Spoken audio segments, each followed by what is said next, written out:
The Ninny, by Anton Chekhov. Just a few days ago, I invited Yulia Vasilievna, the governess of my children, to come to my study. I wanted to settle my account with her. "Sit down, Yulia Vasilievna," I said to her.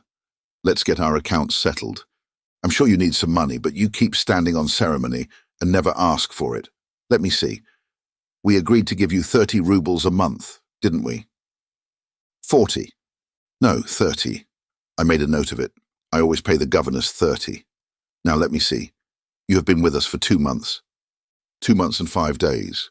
2 months exactly. I made a note of it. So you have 60 rubles coming to you. Subtract 9 Sundays. You know you don't tutor Kolya on Sundays. You just go out for a walk. And then the 3 holidays. Yulia Vasilievna blushed and picked at the trimmings of her dress, but she said not a word. 3 holidays. So we take off 12 rubles. Kolya was sick for 4 days. Those days you didn't look after him. You looked after Vanya, only Vanya. Then there were the 3 days you had toothache, when my wife gave you permission to stay away from the children after dinner. 12 and 7 makes 19. Subtract. That leaves 41 rubles, correct? Yulia Vasilievna's left eye reddened and filled with tears. Her chin trembled. She began to cough nervously. She blew her nose and she said nothing. Then around New Year's Day, you broke a cup and a saucer. Subtract 2 rubles. The cup cost more than that. It was an heirloom, but we won't bother about that. We're the ones who pay. Another matter. Due to your carelessness, Kolya climbed a tree and tore his coat. Subtract 10. Also, due to your carelessness, the chambermaid ran off with Vanya's boots. You ought to have kept your eyes open. You get a good salary. So we dock off 5 more. On the 10th of January, you took 10 rubles from me. "I didn't," Yulia Vasilievna whispered, "but I made a note of it." "Well, yes, perhaps. From 41 we take 27. That leaves 14. Her eyes filled with tears, and her thin, pretty little nose was shining with perspiration. Poor little child. "I only took money once," she said in a trembling voice. "I took 3 rubles from your wife, never anything more." "Did you take some now? You see, I never made a note of it. Take 3 from 14. That leaves 11. Here's your money, my dear.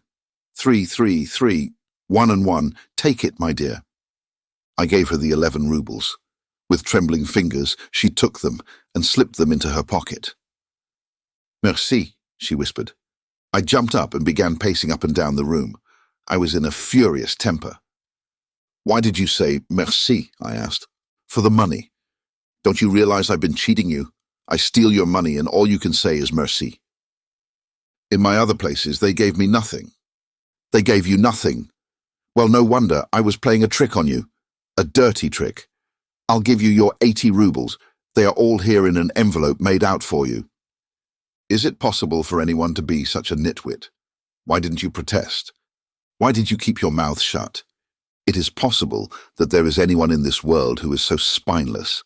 Why are you such a ninny? She gave me a bitter little smile.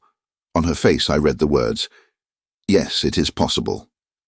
I apologized for having played this cruel trick on her, and to her great surprise gave her the 80 rubles. And then she said merci again several times, always timidly, and went out. I gazed after her, thinking how very easy it is in this world to be strong.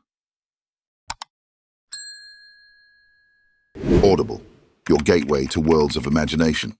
Like, subscribe, and turn on the bell to enjoy everything new.